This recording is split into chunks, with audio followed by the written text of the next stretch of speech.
चोरों ने पुलिस को चुनौती दिया और बैंक में घुस गए।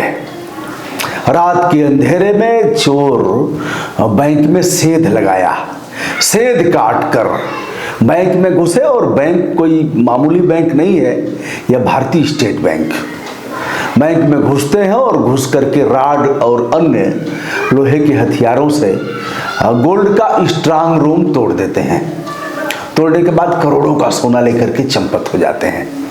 यह मामला 22/23 की रात का है। पुलिस रात भर गश्त करती है, उनका चीता मोबाइल है, उनका 112 है, किसी को अता पता नहीं लगा। बैंक कर्मचारी तो अपने यहाँ चले गए थे, अपने घर को चले गए थे। सुबह जब बैंक खुला तो देखा कि बैंक का कैश चेस्ट सुरक्षित है, वहीं गोल्ड चेस्ट लूटा गया है और सारा सोना गायब है, करोड़ों का सोना।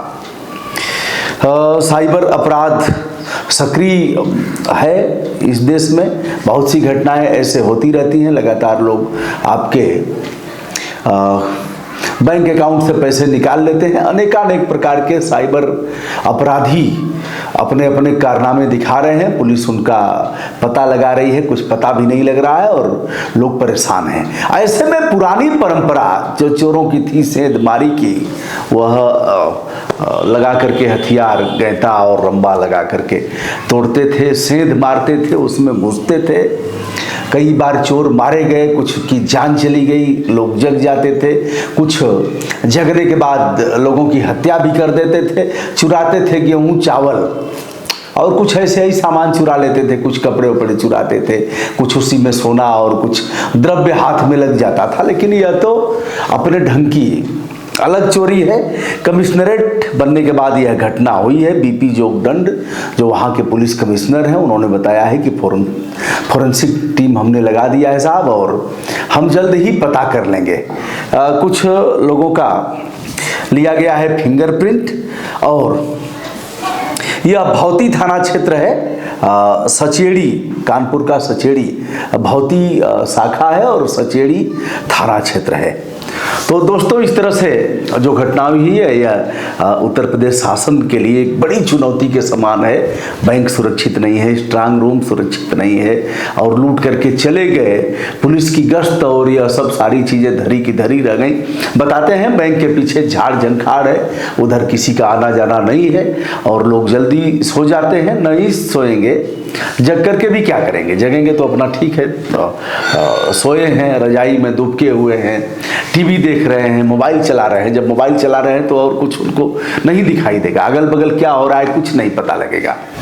बहरहाल चोर इस मामले में सफल हुए और जो लोन का, यानी आप अपना गहना सोना बंधक रख करके जो लोन ले रहे हैं, वह सब करोड़ों रुपए का था। अभी ब्रांच मैनेजर और वह सब बताने में असफल हैं कि कितना था। हिसाब किताब लगा रहे हैं, पुलिस अपना काम कर रही है और चोरों ने अपना हिसाब किताब कर दिया। चोर बड़े जोरदार हैं और अत्याधुनिक तकनीक से भी पुष्ट हैं और पुराने चोरों से उन लोगों ने सीखा है कि कैसे सेंधमारी की जाती थी। हमने देखा है सेंधमारी की बहुत चोरियां होती थी पहले, लेकिन अभी चोरियां सुनने में नहीं आती हैं। सेंध हमने देखा भी है, आपने पता नहीं देखा है कि नहीं देखा है। सेंध काटते थे, दीवार था, उसको ऐसे काटते थे, सुरंग बनाते थे, उसमें घुसते थे और पैर की तरफ से घुसते थे। ऐसे करके घुस करके अपना काम चोरों ने कर लिया। तो दोस्तों, यह रहा कानपुर की घटना। आशा करता हूँ पुलिस इसका जल्द ही अन्वेषण करेगी और ऐसे जो अपराधी हैं उनको जेल की सलाखों में डालेगी। ऐसे अपराधों पर विराम लगेगा। ब्रजभूषण दुबे का नमस्कार।